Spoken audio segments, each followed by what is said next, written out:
Hey everybody, there is so much scary stuff happening in that closet today. I had to move outside.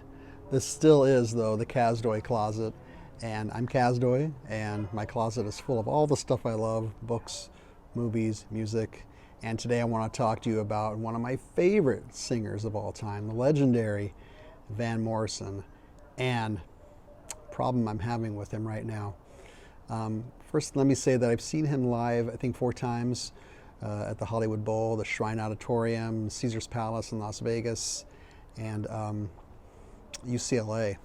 And, I just love the way he brings together jazz and blues and soul music and rock music and the level of musicianship that he shows. And he's one of those few singers that can take any song and really make it his own, whether it's Pink Floyd's Comfortably Numb or Stephen Sondheim's Send in the Clowns.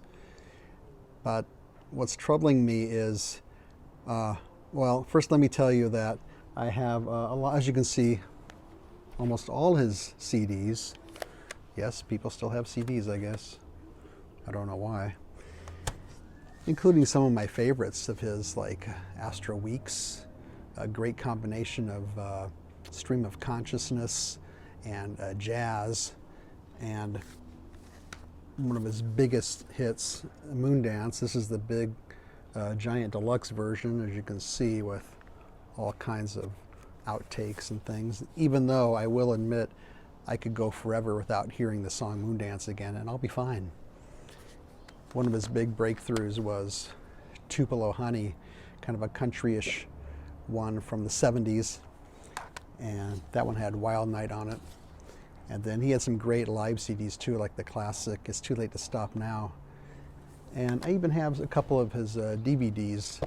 For example, when he performed Astro Weeks live at the Hollywood Bowl with an orchestra. This is a difficult one to find right now. And then his classic performance of Caravan on the Last Waltz tour, the Last Waltz movie. This was the band's last concert. And so I'm a fan, let's just say it that way. So what's the problem? Well, a couple of months ago, I found some newspaper articles that were actually sent to me in this age of COVID, and I want to read you the headlines because I want to get this right. One headline said, Van Morrison protests COVID-19 lockdowns in 3 new songs.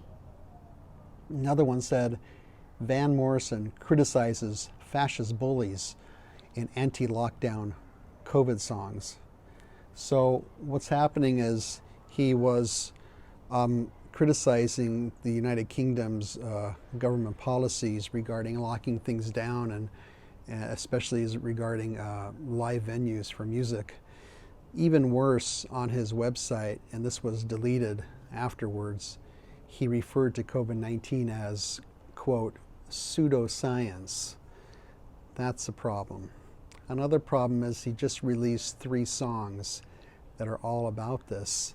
And I want to quote you a couple of lyrics so you know what I'm talking about from these songs. Well, one of them is called No More Lockdown. Here are some lyrics. No more taking of our freedom and our God-given rights, pretending it's for our own safety when it's really to enslave.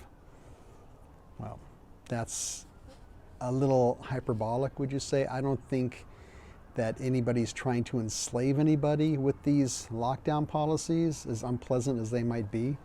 I think they're trying to keep people safe. Another song he just released is called As I Walked Out. Here are some lyrics. Well, on the government website from March 21st, 2020, it said COVID-19 was no longer high risk. Then 2 days later, they put us under lockdown. Then why are we not being told the truth? Why are they working and we are not? 2 things there.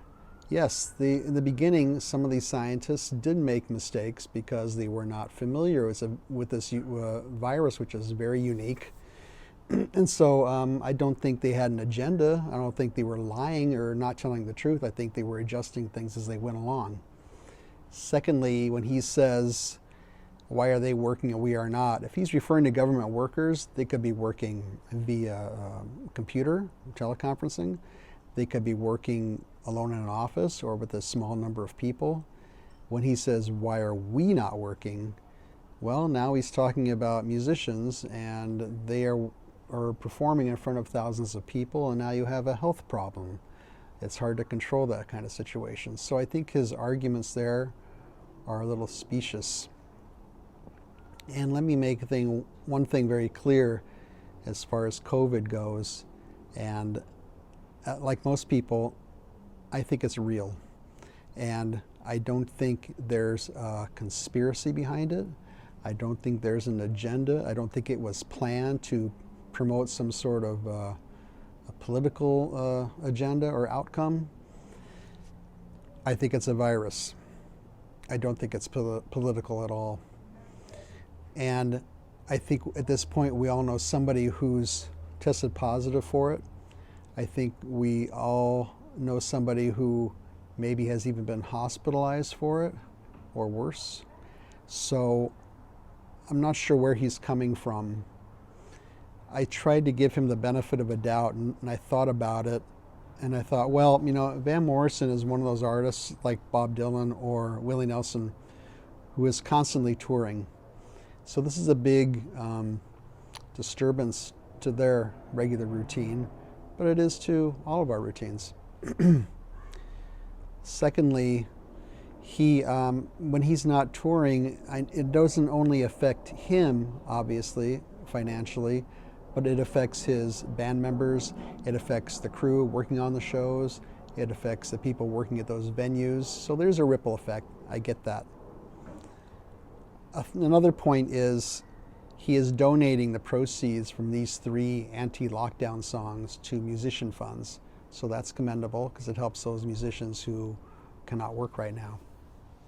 And finally, he recently actually had a concert, and there were health and safety precautions taken for all the audience members and the crew members. He did not perform those 3 songs during this concert.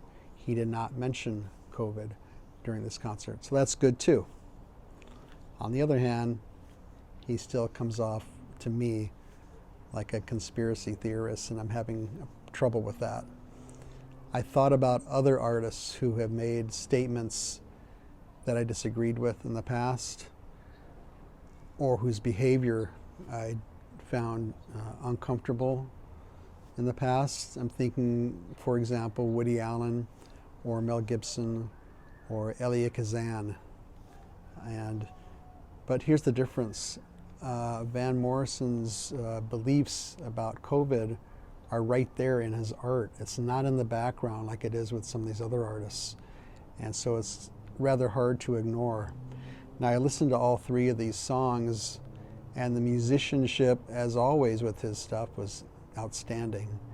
But to hear the lyrics is a little cringy. So I don't think I'll be listening to those songs again. Whether I'll be listening to all these CDs again, I'm not sure at this point. I'm at a bit of a crossroads. So I guess I'll see as I go along. And I do listen to him quite often, but not since those articles came out. I haven't, except for those 3 songs he did. So we'll figure it out as we go along. But let me know what you think. Leave a comment. Are you able to divorce artists' personal statements and beliefs and behaviors from the art they create, or not? And leave a thumbs up, not a thumbs down, and subscribe if you wish. And we'll thank you for watching, and we'll see you next time.